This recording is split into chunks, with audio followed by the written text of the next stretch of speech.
नमस्कार, आप देख रहे हैं लाइव सिटीज और मैं हूं आपके साथ शिप्रा झा। बिहार में एनडीए की नई टीम बनकर तैयार हो चुकी है और टीम के हर एक सदस्य को उसका काम भी दे दिया गया है। मतलब ये कि मंत्रियों को उनका मंत्रालय भी सौंप दिया गया है।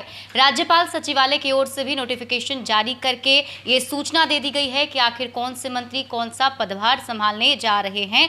और आज के इस वीडियो में हम इसी पर बातचीत करेंगे। मेरे साथ हैं सीनियर जर्नलिस्ट ज्ञानेश्वर। उनसे जानेंगे कि आखिर जो लिस्ट में नाम है हर एक मंत्रियों का, उनके बारे में जो जानकारी दी गई है, कौन सा मंत्रालय उन्हें दिया गया और इसके मायने क्या हैं। तो एक एक करके सबसे पहले शुरुआत नीतीश कुमार से कर लेते हैं। देखिए, नीतीश कुमार से शुरुआत करें पर इसके पहले जी शिप्रा, लिस्ट आपके पास भी है, मेरे पास भी है जी। देखिए, नीतीश कुमार मुख्यमंत्री और 2 डिप्टी सीएम तारकिशोर प्रसाद और रेणु देवी, इन दोनों को छोड़कर मतलब इन तीनों को छोड़कर 12 और मंत्री हैं। आप लिस्ट देख रहे होंगे, इनमें से कईयों के पास कई डिपार्टमेंट्स हैं। जी जी। इसका आशय सिर्फ यह है या इसका आशय स्पष्ट ये है कि आने वाले दिनों में मंत्रिमंडल का विस्तार होगा और इनके पास जो एक से अधिक विभाग हैं, उनमें से कुछ विभाग लेकर जो नए मंत्री शामिल किए जाएंगे, उन्हें जिम्मेदारी सौंपी जा सकती है। जी, तो आगे बढ़ते हुए जैसे कि आपने बताया कि नीतीश कुमार और जितने उप मुख्यमंत्री हैं उनको अगर छोड़ दिया जाए। नहीं, सबसे पहले नीतीश कुमार की ही चर्चा कर लें।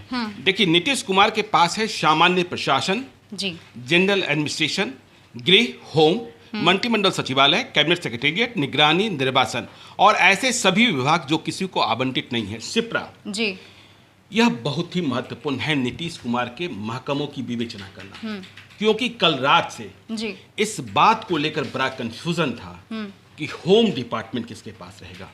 क्योंकि देखिए, जो नई सरकार बनी है बिहार में बीजेपी के साथ, बीजेपी बड़े भाई की भूमिका में आता हुआ दिख गया है। नीतीश कुमार वही हैं, लेकिन बीजेपी ने पूरा घर बदल दिया है। सुशील कुमार मोदी की विदाई हो गई। तो रात को 10:30 बजे तक अमित शाह पटना में ही थे, मौर्या होटल में थे।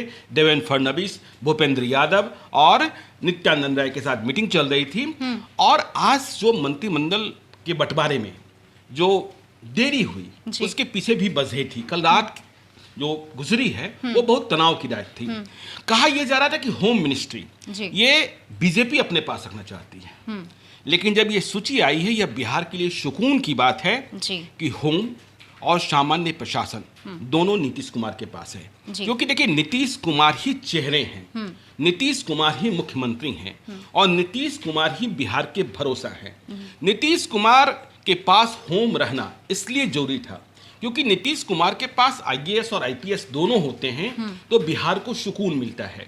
नीतीश कुमार के पास यदि होम नहीं होता तो बिहार एक बार फिर से सोचने लगता। क्योंकि देखिए, जिस तरीके से बीजेपी की बातें चल रही थी, कोई आधिकारिक बयान नहीं था। चर्चा ये थी कि बीजेपी चाहती है कि आईएएस जो है वो नीतीश कुमार के पास रहे और आईपीएस मतलब होम वो बीजेपी के पास रहे। तो ऐसे में बड़ा कंफ्यूजन होता। नीतीश कुमार की यूएसपी जो है वो लॉ एंड ऑर्डर रही है और बिहार की चिंता भी लॉ एंड ऑर्डर रही है।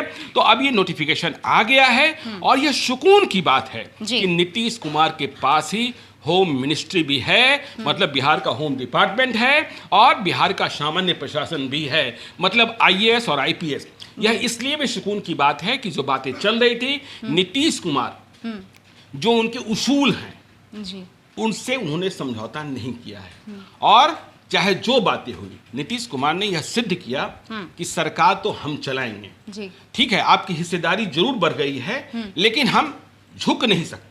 जी, ठीक है, बिल्कुल। तो मुख्यमंत्री नीतीश कुमार के बारे में तो हमने बात कर ली। आगे बात करते हैं उप मुख्यमंत्री तारकिशोर प्रसाद के बारे में। इनको क्या कुछ देखिए, तारकिशोर प्रसाद को जो डिप्टी सीएम हैं बीजेपी के खाते से हैं, इन्हें मिल गया है फाइनेंस, वित्त विभाग जो सुशील मोदी के पास हुआ करता था, वाणिज्य कर, कॉमर्शियल टैक्स, पर्यावरण, वन एवं जलवायु परिवर्तन, मतलब एनवायरमेंट, फॉरेस्ट और ये सूचना प्रौद्योगिकी, इंफॉर्मेशन टेक्नोलॉजी, आपदा प्रबंधन, नगर विकास एवं आवास।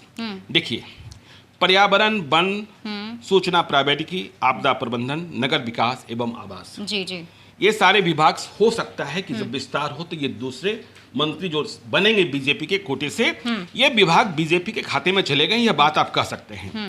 लेकिन वित्त विभाग और वाणिज्य कर तारकिशोर प्रसाद के पास, डिप्टी सीएम के पास, बीजेपी के पास, सुशील कुमार मोदी के पास ही पहले था। देखिए, सुशील कुमार मोदी के पास तजुर्बा था शिप्रा। तारकिशोर प्रसाद भी जाति से वैश्य हैं। मतलब हिसाब किताब रखना जानते हैं, कलवार हैं, कटिहार के हैं जी। जिन में ही हिसाब किताब है। लेकिन बिहार का हिसाब किताब कितना रख पाएंगे, कैसे रख पाएंगे, मुझे लगता है कि इन्हें अभी फाइनेंशियल एक्सपर्ट से, क्योंकि सुशील कुमार मोदी के सामने इनका जो कद है वो बहुत छोटा है और अनुभव भी पहला है। बिहार के ये खजांची बनाए गए हैं, तो इन्हें जो फाइनेंशियल एक्सपर्ट्स हैं उनसे ट्यूशन लेना होगा। ट्यूशन लेना होगा। देखिए, घर का हिसाब किताब चला देना जी। और बिहार का खजांची बन जाना, बिल्कुल। अभी इन्हें समझना होगा। Debit, credit, GST, commercial tax और पैसे कहाँ से आएंगे, कहाँ से नहीं जाएंगे, क्योंकि सब कुछ खर्चा इन्हें ही।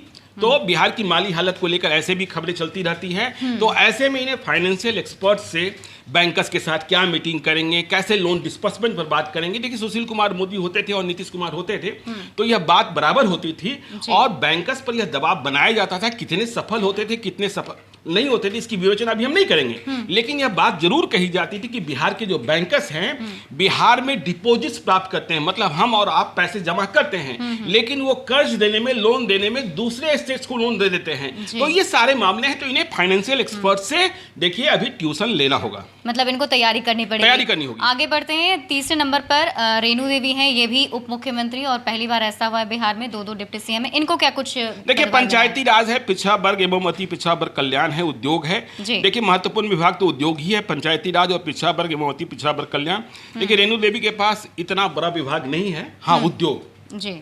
देखिए, जिस उद्योग को बिल्कुल आगे उद्योग इनके पास रहेगा कि नहीं रहेगा, मंत्रिमंडल जब विस्तार होगा, ये हम नहीं जानते हैं। लेकिन उद्योग, कल कारखाने जी बिहार की प्रायोरिटी में रहे हैं। तो रेणु देवी का भी जो कैनवास है ना, वो बहुत बड़ा नहीं है। वो बीजेपी की हार्डकोर है, आरएसएस की रही हैं, लेकिन कैनवास इतना बड़ा नहीं है कि वो रतन टाटा से बात कर लें, वो मुकेश अंबानी से बात कर लें, या गौतम अडानी से बात कर लें। तो ये देखने वाली बात होगी कि इन्हें उद्योग मिल गया है, इन्हें इनके अधिकारी ही चलाएंगे या फिर नीतीश कुमार को ही देखना होगा, या बीजेपी के जो बड़े नेता हैं, सेंट्रल लीडरशिप है, उन्हें देखना होगा। यदि बिहार में कल कारखाने लगने हैं तो उसके लिए चौहद्दी कैसे बैठाई जाएगी और तय की जाएगी। बिल्कुल। तो यहाँ पे देखिए, मुख्यमंत्री और उप मुख्यमंत्री के बारे में हमने बात कर ली, और वरीयता के आधार पर जो चौथे नंबर पर हैं वो हैं विजय कुमार चौधरी। इनको कौन सा मंत्रालय मिला है और क्या मायने हैं? देखिए, विजय कुमार चौधरी के पास ग्रामीण कार्य, संसदीय कार्य, ग्रामीण विकास, जल संसाधन, सूचना एवं जनसंपर्क। देखिए, विजय कुमार चौधरी काबिल व्यक्ति हैं, कोई शक नहीं है, अनुभव है, लंबा तजुर्बा है जी। देखिए, एक और बात बता दें, विजय कुमार चौधरी राजनीति में आने के पहले बैंकर थे। अच्छा। ठीक है। तो विजय कुमार चौधरी बिहार विधानसभा के अध्यक्ष रहे, वो सब कुछ समझते हैं, इसलिए उनके विभाग में जल संसाधन तो वो पहले चला चुके हैं जब पहले मंत्री हुआ करते थे। सूचना एवं जनसंपर्क भी इनके पास आया है, जिसे अभी पिछले मंत्रिमंडल में नीरज कुमार चला रहे थे, अच्छा चलाया था उन्होंने।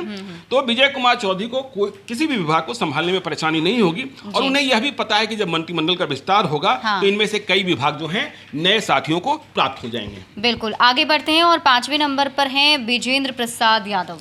विजेंद्र प्रसाद यादव ऊर्जा मतलब बिजली मंत्री, मद्य निषेध, उत्पाद एवं निबंधन, योजना एवं विकास, खाद्य एवं उपभोक्ता संरक्षण।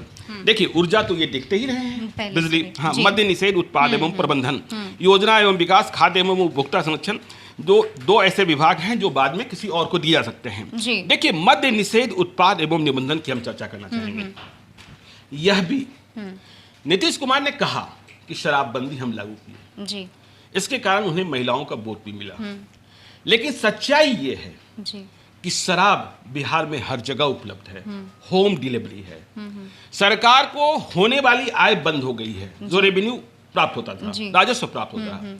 लेकिन पूरे बिहार में एक सिंडिकेट खड़ा हो गया है, पूरे बिहार में बदमाशों का एक गिरोह खड़ा हो गया है, और लोगों को इस बात को लेकर गुस्सा भी था चुनाव के दौरान कि देखिए, आप कहते हैं शराबबंदी है और शराब घर घर में उपलब्ध है। फर्क इतना है कि 200 रुपए की शराब कहीं 1000 रुपए में मिल रही है, कहीं 800 रुपए में मिल रही है। तो ये एक चुनौती है, इस चुनौती को कैसे निपटेंगे यह देखने वाली बात होगी। आगे बढ़ते हैं और 6ठे नंबर पर है अशोक चौधरी। अशोक चौधरी भवन निर्माण मंत्री तो थे ही, फिर से उनके पास है समाज कल्याण, विज्ञान एवं प्रावैधिकी और अल्पसंख्यक कल्याण। देखिए, अशोक चौधरी तजुर्बे वाले व्यक्ति हैं, सब कुछ जानते हैं, पार्टी को भी जानते हैं, सरकार को भी जानते हैं, कई दफे मंत्री रहे हैं। इन्हें किसी भी विभाग की जिम्मेवारी संभालने में कोई परेशानी नहीं होने वाली है। ये अनुभवी भी हैं और दुनिया भी इन्होंने देखी है। जी, आगे बढ़ते हैं और अब देखिए शिक्षा मंत्री जो हैं वो मेवालाल चौधरी। देखिए ये चौंकाने वाला नाम है, मेवालाल चौधरी शिक्षा मंत्री। उस व्यक्ति को शिक्षा मंत्री बनाया गया है जिसने बिहार में नौकरियां बेची है, जिसने बिहार में घोटाला किया है, और इस घोटाले को नीतीश कुमार की सरकार ने ही पकड़ा था। और ये ऐसा घोटाला, देखिए ये एग्रीकल्चर यूनिवर्सिटी के वाइस चांसलर थे और इन्होंने असिस्टेंट प्रोफेसर और जूनियर साइंटिस्ट की नौकरियां बेच दी थी। जिन्हें जो टॉपर्स थे उन्हें इंटरव्यूज में 0 नंबर्स दिए गए थे और जो बिल्कुल ही खराब थे उन्हें इंटरव्यू में अधिक नंबर देकर उन्हें नियुक्ति कर दी गई थी। और ये एक ऐसे मेवालाल चौधरी बिहार में मंत्री बना दिए गए हैं जो गिरफ्तारी के डर से भागे चल रहे थे। ये एक ऐसे मेवालाल चौधरी मंत्री बना दिए गए, वो भी शिक्षा मंत्री, जिनका पासपोर्ट जब्त कराया गया था। ये एक ऐसे मेवालाल चौधरी मंत्री बना दिए गए हैं जिनके घर की कुर्की जब्ती की बात हो रही थी। किसी तरीके से पटना हाईकोर्ट से बेल मिला था तो सिर्फ जातीय आधार पर, क्योंकि किसी कुशवाहा को बनाना था। तो मेवालाल चौधरी ये एक बट्टा है और नीतीश कुमार के लिए सोचने की बात है। यह मुद्दा आगे जाने वाला है, सोशल मीडिया में वायरल हो रहा है कि मेवालाल चौधरी को, नौकरी बेचने वाले को, जिस बिहार में चुनाव में मुद्दा रहा नौकरी, आपने नौकरी बेचने वाले को वो भी शिक्षा मंत्री बना दिया। ये क्या किया? जब आप कहते थे कि 3C से हम कुछ समझौता नहीं करते हैं, क्राइम, करप्शन एंड कम्युनलिज्म, तो ये करप्ट जिन पर आरोप लगा है, 400BC का आरोप लगा है, ये 400BC के आरोप पे भागते रहे हैं, लंबे अरसे तक भागते रहे हैं। इन्हें जेडीयू ने सस्पेंड भी किया था, कुलपति पद से भी हटाए गए थे और अब ये शिक्षा मंत्री बन गए। तो ये एक चौंकाने वाली खबर है और इस पर पता नहीं आगे क्या होगा। बिल्कुल। और आगे नंबर है शीला कुमारी का। शीला कुमारी को भी मंत्री बनाया गया है। कौन सा कार्यभार है? देखिए शीला मंडल हैं, फुलपरास से चुनाव जीती है, जेडीयू की विधायक हैं और इन्हें परिवहन मंत्री बनाया गया है। देखिए पारिवारिक पृष्ठभूमि है, इनके हस्बैंड भी इंजीनियर बताए जाते हैं। ये विभाग को चला लेंगे, इसमें कोई दिक्कत नहीं होनी चाहिए। फिर है संतोष कुमार सुमन। संतोष कुमार सुमन जीतन राम मांझी के बेटे हैं। इन्हें माइनर एजुकेशन मिला है, लघु जल संसाधन और अनुसूचित जाति जनजाति कल्याण। ये दोनों विभाग ये चला सकते हैं, बाकी तो पिताजी की छत्र छाया में रहेंगे ही रहेंगे। जीतन राम मांझी मुख्यमंत्री रहे हैं, संभाल ही देंगे। जी जी। और आगे है 10वें नंबर पर मुकेश सहनी। मुकेश सहनी पशु एवं मत्स्य पालन, इन्हें मिला है। मुकेश सहनी कल ही कह रहे थे हम मछुआरा हैं, जाल फेंकना जानते हैं, जाल में फंसना नहीं जानते हैं। तो अब इनके पास पशुपालन एवं मत्स्य पालन आ गया है।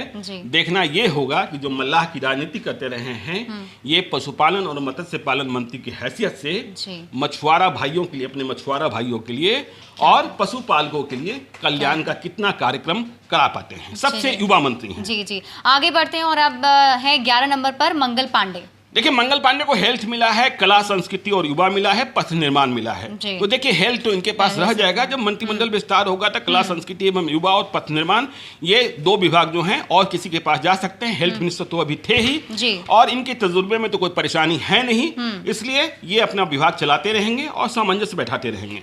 मंगल पांडे के बाद है अमरेंद्र प्रताप सिंह। अमरेंद्र प्रताप सिंह देखिए कृषि मंत्री बनाए गए, पहले प्रेम कुमार हुआ करते थे। अब देखिए पहला विभाग इनके पास कृषि ही है, तो प्रेम कुमार की छुट्टी तो मान लीजिए कि हो गई आगे के लिए भी, क्योंकि इनके पास जो अतिरिक्त विभाग है, अतिरिक्त कहा नहीं गया, सहकारिता है और गन्ना उद्योग है। तो जो नए बनेंगे वो सहकारिता और गन्ना उद्योग लेंगे। अमरेंद्र प्रताप सिंह राजनीति का लंबा तजुर्बा है, देख ही लेंगे, पुराने लोग हैं। जी जी।